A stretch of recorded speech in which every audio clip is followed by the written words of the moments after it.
sameeyey shidaalka Soomaaliya.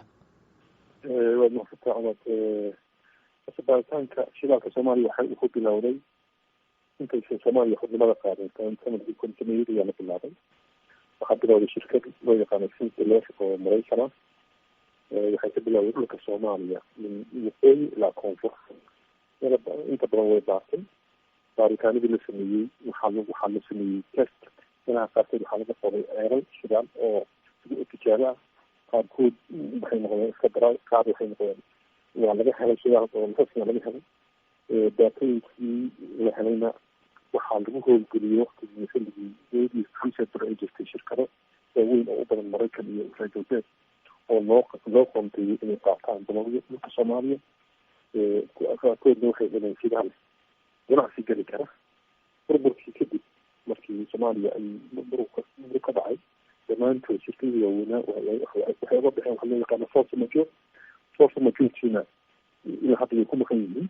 dhulka Soomaaliya markii la ogaaday in amaanka iska xumaaday, dowladda federaalka Soomaaliya markii la aasaasay xilligii madaxweyne xasan sheekh waxaa baaritaan lagu sameeyey badda Soomaaliya.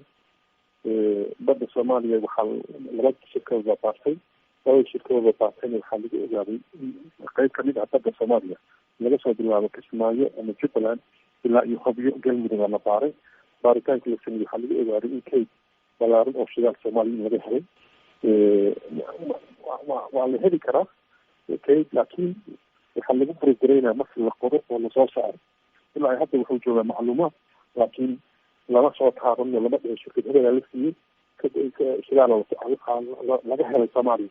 laakiin macluumaadku waxay tusayaan oo kabiyadii la helay in laga helay magacyo uu ku jiro shidaalka oo laga helay badda Soomaaliya. marka isbarbardhig ma ku sameeyeen shirkadaha shidaalka Soomaaliya ay heleen iyo meelo kale oo dunida shidaalka laga helay markay xajmi ahaan fiiriyeen wax isbarbardhig ay ku sameeyeen ma jiraan oo ay leeyihiin haddii la qodo tusaale ahaan wadan hebel shidaalka ka soo baxa iyo Soomaaliya isku mid noqon kara? shidaalka laga helo badda wadamada Afrikaanka kasoo qabo wadamada Mugday, Mozambique iyo Tanzania iyo xataa Kenya waxaan shirkadaha iyo aad u soo yihiin keedka shidaalka Soomaaliya inuu ka badan yahay intaas oo dhan. injineer Shariif Aadan ayaa isna ku daraya isbarbardhigaasi shidaalka Soomaaliya ee uu wasiirku sameeyey. markii hore adig intaan radsiir uusan samaysmin labada dhinac u fiirso Cadan iyo Soomaaliya haddii la isku geeyo waxa weeye hal dhul oo noqonaya. dhulkaas markuu kala go'ay petroolkii oo Sacuudiga oo yaalay iyo petroolkan Soomaaliya yaallo Kenya ka tira badan. for this reason nabadgelyo la'aanta imaanayso taas wey. adduunyo ninku naxariisanayo male haddaadan isu naxariisanin. haddaba khayraadka ay Soomaalidu ka gaajaysan tahay sidee looga faa'iidaysan karaa? waxaan su-aashaasi weydiiyey wasiirka batroolka ee Soomaaliya injineer Cabdirashiid iyo injineer Yarow Shariif Aadan. waxaa ku horeynaya injineer Yarow. waxaan rajeynayaa bishii February waxaan soo bandhignay macluumaadka Soomaaliya kusoo bandhignay London oo shirkado badan oo caalami ay kasoo qaybgaleen isla markaasna ay aad usoo jiidatay macluumaadka khayraadka Soomaaliya ku jira shidaal iyo macdinteeda kale ah. waxaan rajeynaynaa insha Allah dhawaan in aan shirkaas oo kale mid ka weyn ku qaban doono magaalada Houston ee dalka Mareykanka oo caasimada shidaalka adduunka oo aan leenahay waxaan kusoo jiidan kartaan shirkadaha caalamiga ah ha noqdeen kuwa Mareykanka iyo kuwa galbeedka iyo inta badan Soomaaliya. dhawaan waxaan soo bandhigi doonaa xirmooyin shidaala oo aan isleenahay waa u dan Soomaali iyo shirkadaha maalgashan doona insha Allah. daata oo soo jiidan karta shirkadihii waaweynaa ugu dhiibadan ee Soomaaliya maalgashtaan waan haysanaa. mawqaca ilaahay ku abuuray Soomaaliya oo ah strategic Indian Ocean badeeda haddii maanta shidaalka ka baaqo uma baahna in ay soo keento oo waxaan toosaa loo sii iibin karaa. adduunka intiisa loo sii diri karaa.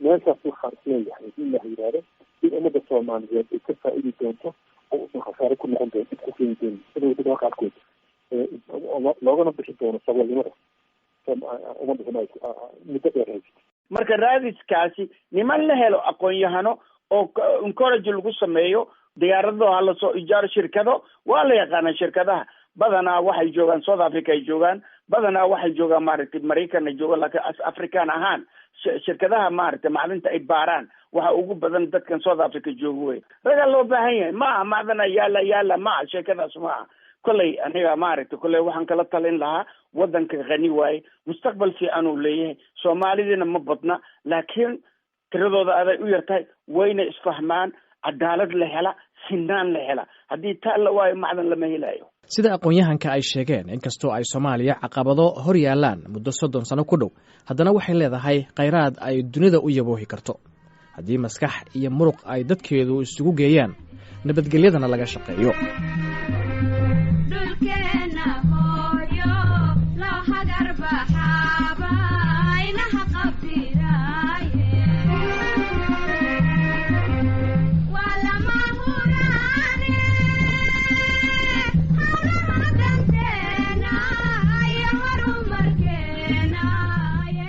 inta ayaan dhegaystayaal ku soo koobaynaa barnaamijkii Ilayska VOA oo aan toddobaadkan ku eegnay kheyraadka Soomaaliya intaan barnaamijkan oo kale ku kulmayno waa Maxamed Colaad Xasan oo idinku dhaafaya sidaa iyo nabadgelyo